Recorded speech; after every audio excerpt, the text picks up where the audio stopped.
তোমরা কি জানো দেশের ধনীদের তালিকায় সম্প্রতি কৃতেশের বাবার নামও যোগ হয়েছে? নাম তো এখন যোগ হলো, কিন্তু এর বাবা তো আগে থেকেই ধনী ছিল। নইলে ঠিক তখনই কামিনী বলল। তারা দুজন যেভাবে একে অপরের দিকে তাকাচ্ছিল তাতে মনে হচ্ছিল তাদের মধ্যে কিছু একটা চলছে। অভিনবর দৃষ্টি কেবল কৃতেশের ওপর ছিল। সময়ের সাথে সাথে তার অহংকার কমে যাওয়ার বদলে আরও বেয়ে গিয়েছিল। হ্যাঁ, কিন্তু তোমরা জানো তো সেই লিস্টে সবার ওপরে কার নাম আসে? টাইগারের নাম। ঠিক তখনই একটি ছেলে ফিসফিস করে বলল। এই শুনে হরিশ বলল, টাইগারের? হ্যাঁ, তার কাছে এখনও অনেক সম্পদ আছে। টাইগার সবার ওপরে, আর তারপরেই আছে দিগপাল সিং রাওয়াত। হ্যাঁ, কিন্তু এখানে তো সবার থেকে ধনী কৃতেশী, তাই না? কামিনী কথা ঘোরানোর জন্য বলল। কি ব্যাপার অভিনব, এত হাসি আসছে কেন ভাই? ঠিক তখনই একটি মেয়ে অভিনবের দিকে তাকিয়ে জিজ্ঞাসা করল। ঠিক তখনই অন্য একটি মেয়ে বলল, আগে তো এটা বলো, একে এখানে ডেকেছে কে? আমি ডেকেছি, সেও আমাদের সহপাঠী ছিল। না, আমরা ক্লাসে একসাথে বসতাম ঠিকই, কিন্তু এখন আমরা একসাথে বসতে পারি না। হ্যাঁ, আমিও শুনেছি যে এ নাকি ডেলিভারি বয়ের কাজ করে। আমার মনে হয় আপনাদের মেনুটা দেখা উচিত। খাবার তৈরি হতেও তো সময় লাগে, তাই না? এই বলে অভিনব কথা ঘুরিয়ে দিল।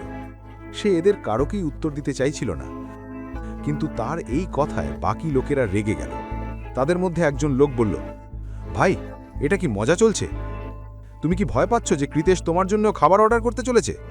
তুমি কবে থেকে কৃতেশের বন্ধু হয়ে গেলে? কামিনীও আগুনে ঘি ঢেলে বলল, হ্যাঁ, যদি তোমার কিছু খেতে হয় তবে তার দাম তোমাকেই দিতে হবে।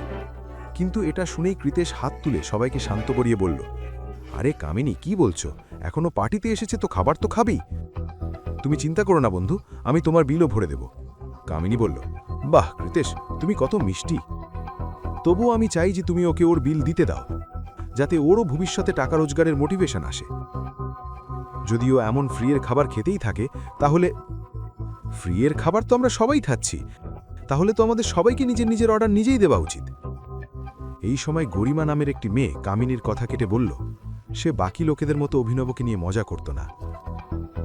আরে ছাড়ো তো গরিমা, কেন কথা বাড়াচ্ছ? আমি বলছি না, আমি ঠিক করে দেব, কৃতেশ বলল। তাহলে তো অভিনবকে তোমাকে ধন্যবাদ বলতে হবে, কামিনী কৃতেশের কথার উত্তরে বলল। অভিনব নিজের জায়গা থেকে উঠে দাঁড়ালো এবং বলল, 1 মিনিট অপেক্ষা করুন, এখন কেউ অর্ডার দেবেন না, আমি আমার ক্রেডিট কার্ড নিয়ে আসছি। কি কি মজা করছো ভাই? পাগল হয়ে গেছো নাকি? জানো এখানে 1 প্লেট খাবারের দাম কত? অভিনব কাজ ঝাঁকিয়ে বলল, ওটার জন্য তোমাদের চিন্তা করতে হবে না, আমি এক্ষুনি আসছি। এই বলে অভিনব সেই ঘর থেকে বাইরে চলে গেল। যেই সে বারে ঢুকল, হঠাৎ তার নজর এক মেয়ের ওপর পড়ল। সে একটি লোকের পাশে বসেছিল, যে অদ্ভুত পোশাক পরেছিল। মেয়েটি তার থেকে দূরে যাওয়ার চেষ্টা করছিল, কিন্তু লোকটি তাকে বারবার নিজের দিকে টানার চেষ্টা করছিল। যখন অভিনব একটু কাছে গিয়ে দেখল, তখন সে জানতে পারল যে এই মেয়েটি আর কেউ নয়, বরং তার স্ত্রী অনন্যা। এই, হাত ছড়া! অভিনব সেই লোকটির ওপর জোরে চিৎকার করল। তার আওয়াজ শুনে আরও 3 জন লোক তাদের চেয়ার ছেড়ে উঠে এলো এবং অভিনবকে ঘিরে দাঁড়ালো। তাদের মধ্যে একজন বলল, কি ভাই, কোনো সমস্যা আছে? আমি তোমার ভাই নই, এ আমার স্ত্রী। হাত সরিয়ে নাও, নয়তো ভেঙে চুড়ে ফেলব, অভিনব বলল। তারা অভিনবকে কাঁধ থেকে ধরল এবং টেনে বাইরের দিকে নিয়ে যেতে লাগল।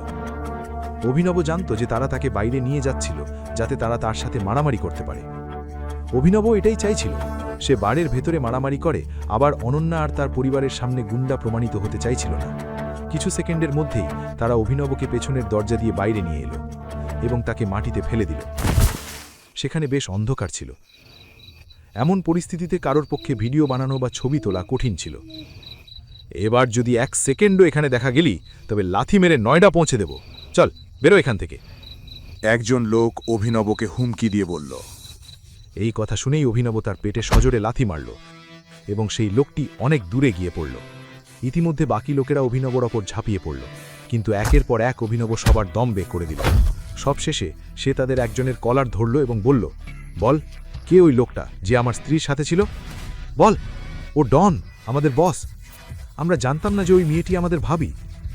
ও যখন ভেতরে এলো তখন ডনের নজর ওর উপর আটকে গেল, আর তারপর এর আগে যে সে আর কিছু বলতে পারত, অভিনব তাকে আরও একটি লাথি মারল এবং সেই ছেলেটি নিচে পড়ে গেল। অভিনবর মাথা খারাপ হয়ে গিয়েছিল। সে যতটা ভেবেছিল, এই শহরে তার চেয়ে বেশি মাফিয়া গ্রুপ সক্রিয় হয়ে উঠেছিল। এমন পরিস্থিতিতে অভিনব নিচে ঝুঁকে বলল, তোমরা কার জন্যে কাজ করো? টাইগার নাকি চিঙ্গাবাদ? টাইগার টাইগার আর নেই, তার লোকজন সবাই ছড়িয়ে পড়েছে, কেউ কারোর কথা শোনে না। আপনার কি মনে হয় আমরাই একা এমন যারা এইসব করছি? এখন টাইগার নেই, তাই লোকরা নিজেদের নিয়ম তৈরি করা শুরু করে দিয়েছে। আর চিঙ্গাবাদ মনটিকে উড়িয়ে দিতে চায়, যাতে টাইগার ব্র্যান্ডের নাম মুছে যায়। তার কথা শুনে অভিনব এটা বুঝতে পারছিল না যে আসলে টাইগার গেছে কতদিন হলো। আমি টাইগারের টিমের কোর মেম্বার। এই কথা ভাবতেই অভিনবর হৃৎস্পন্দন দ্রুত হয়ে উঠল। এই লোকগুলোকে দেখে তার এটা অনুভব হচ্ছিল যে তাকে শুধু তার বাবার বদলা নিতে হবে না, বরং তাদের মতোই হাজার হাজার লোককে লাইনে আনতে হবে। সেই লোকগুলোকে বিদায় করার পর অভিনব আবার বাড়ি প্রবেশ করল। হঠাৎ তার চোখ অনন্যাকে খুঁজতে শুরু করল, কিন্তু অনন্যা কোথাও ছিল না। এখনই পকেট এফএম অ্যাপ্লিকেশন ডাউনলোড করুন, লিংক বর্ণনায় দেওয়া আছে।